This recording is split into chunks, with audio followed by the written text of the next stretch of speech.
Donc maintenant que on a fait cette petite home page, c'est cool. Alors en l'occurrence, c'est même plus là. Là c'est localhost 3000. On va ajouter un peu de CSS juste pour embellir la chose. Style.css et on va mettre, on va gérer le body différemment. On va lui donner une height de 100 de VH, 100 viewport height. Et on va lui donner un display flex pour l'instant, align item center, justify content center.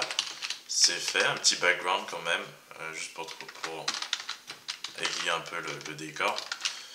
On va mettre hop ça et font white bold pour l'instant. Donc on a mis des informations de style. Notre application sait où récupérer ces informations style. Donc ici, en l'occurrence, quand on va mettre notre link, le style sheet, on va directement mettre style.css et pas tout le reste puisque notre application sait déjà où se trouvent effectivement les feuilles de style CSS. Donc là, on met ça comme ça et on relance. Et voilà, welcome onto our Node API tout simplement. Donc le job a été fait. Nous on va continuer parce que c'est pas en gros le but de ça, de faire ça. Alors on va juste changer un peu ça. Je vais mettre ça comme ça, je préfère Node API, c'est mieux. Et maintenant on va laisser ça de côté pour l'instant. C'est mignon mais bon. D'ailleurs je vais même changer la police, j'aime pas. Font family Arial, hop, Helvetica sans serif. Voilà, je préfère. Donc ça c'est fait. Et donc ensuite, on va commencer à créer des petites routes qui vont être intéressantes pour notre application Angular par la suite. Donc pour l'instant, on ne va pas se connecter à une base de données, ou même peut-être que si, mais on va déjà utiliser un peu le testing pour tester les routes et on va faire ça, on va rester pour l'instant à l'intérieur de ce backend et on va faire on va lâcher des fausses informations. Donc pour qui dit fausses informations dit que on va utiliser faker.js. Ça va être plutôt cool. Donc hop, j'ouvre ça, second terminal, et je fais un npm install. Alors je pense que ça s'écrit faker.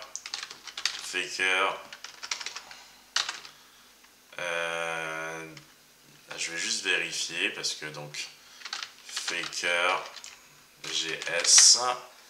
Donc c'est lui qu'on va utiliser. Get started et on va l'installer avec... Ah, c'était ça. Bon, heureusement que j'ai vérifié. Donc, hop. Et ça va nous aider pas mal pour créer des petites choses. Donc, on installe notre petite faker.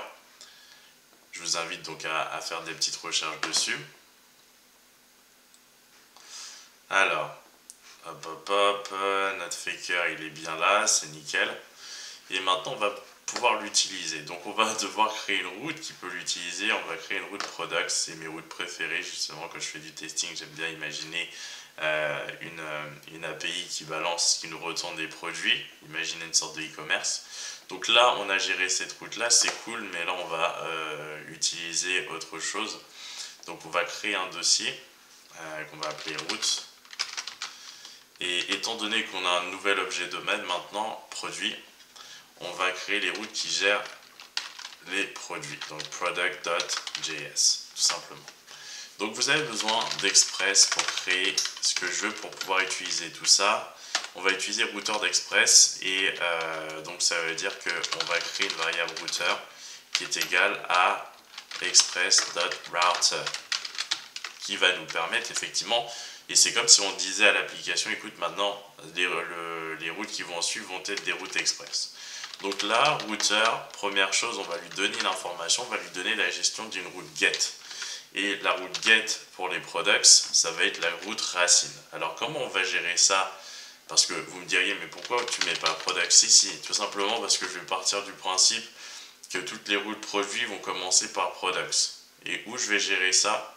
Juste ici. Je vais créer effectivement app.use à nouveau, donc on sous-entend qu'à l'intérieur un middleware. Et je vais dire que déjà il y a un petit suffixe à toutes mes routes. Hop, Donc je vais mettre effectivement potentiellement, et alors même ça, je vais mettre un petit products dessus. Pour les routes qui concernent effectivement l'objet domaine produit, mais je suis obligé d'importer ce que j'ai créé. Donc product router que je suis en train de créer, je vais l'importer ici, require, en l'occurrence, hop, alors c'est hop, alors c'est pas là, pardon, route et product route d'ailleurs, que je vais appeler ça.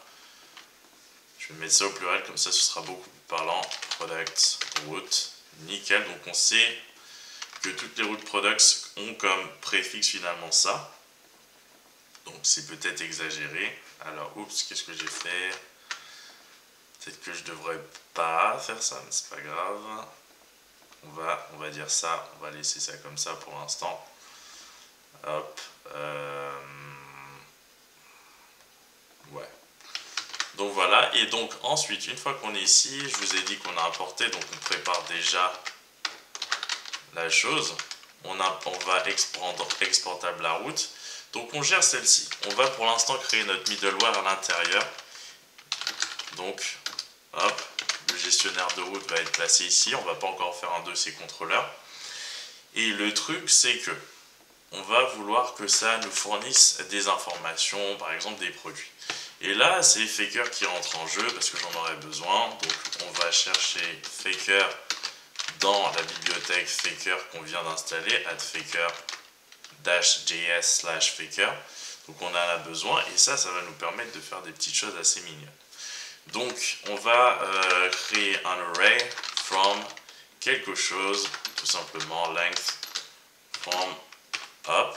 Donc, on va créer un array à partir de ça et on va effectivement boucler sur ça. For each element, je vais l'appeler comme ça, for each element, eh bien, tu vas me pusher une information dans un tableau const products, que je vais appeler products pour l'instant, qui est un tableau vide, et tu vas me remplir ça d'objets. Donc, en l'occurrence, tu vas me faire un products.push et tu vas me mettre des objets dedans et je vais utiliser Faker. Donc, on a besoin d'un ID et ça, j'ai pas envie que l'ID soit égal à chaque fois. Donc, effectivement, ce que je vais faire, c'est que je vais créer const counter equal 1 et ensuite, je vais incrémenter à chaque fois. ID, d'ailleurs même, je vais le définir à 0 et je vais mettre ça en lettres et ça aussi puisque on va vouloir qu'il soit modifiable, c'est pas immutable pour reprendre la terminologie de Rust, c'est mutable. Donc on veut que ça puisse muter, donc on met ça en lettres et le truc c'est que ici on va incrémenter avant, comme ça on commence à partir de 1 counter. Donc c'est fait, donc ils auront tous un ID. Ensuite, j'ai envie que les produits, finalement, ils aient une image. Donc, ce que je vais faire, c'est que je vais utiliser faker.image. Et là, je vais mettre Lorem Flirk, URL pixphoto, je ne sais pas si elle est d'actualité. On va voir. On va mettre une parenthèse, ça nous donne effectivement nos possibilités. Hop, pixam, seed. Moi, c'est bien. On va mettre une petite image comme ça. Pour l'instant, on va voir ce que ça nous retourne. Ensuite, peut-être une petite description. Et là, on va mettre un lorem.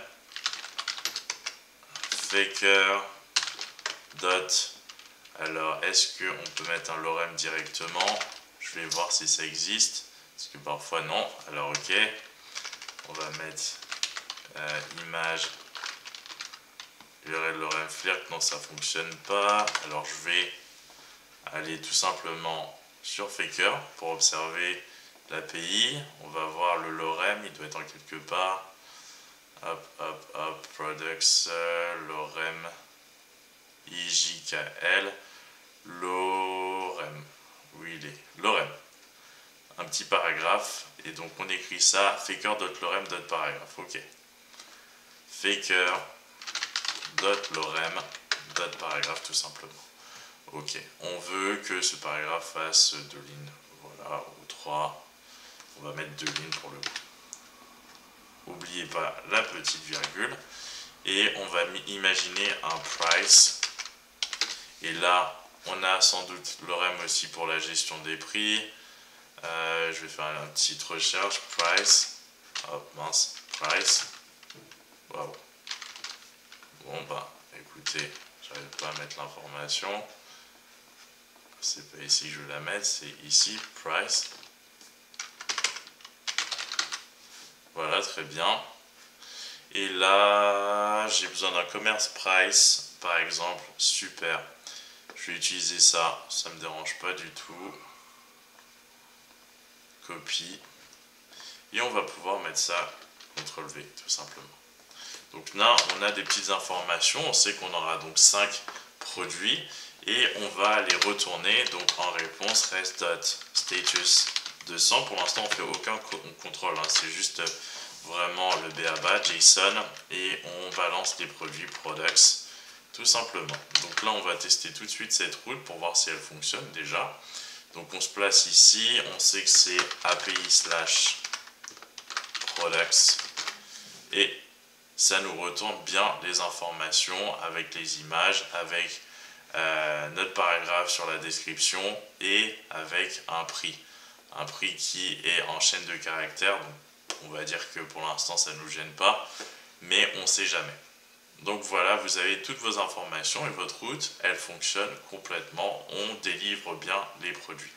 Si vous voulez checker différemment, ce que vous pouvez faire, c'est créer un fichier, par exemple product get.rest, je vais l'appeler comme ça. Et là, vous faites que c'est une requête get, vous mettez le chemin, l'URL, pardon, http://localhost, c'est pas 3000, c'est pas 8000, c'est 3000 products, et vous la testez et vous verrez effectivement ce que ça vous envoie. Alors en l'occurrence, j'ai dû me tromper, on n'est peut-être pas sur ce port là. 3000, si 2 secondes, j'ai peut-être écrit quelque chose mal, ça m'étonnerait pas. Slash, et oui, j'ai oublié le slash API slash product. Vous sauvegardez, vous lancez votre requête à nouveau, et là vous avez tous les produits. Effectivement, ça vous retourne bien une réponse, et ça c'est plutôt cool. Donc voilà ce que je voulais vous montrer dans cette petite vidéo.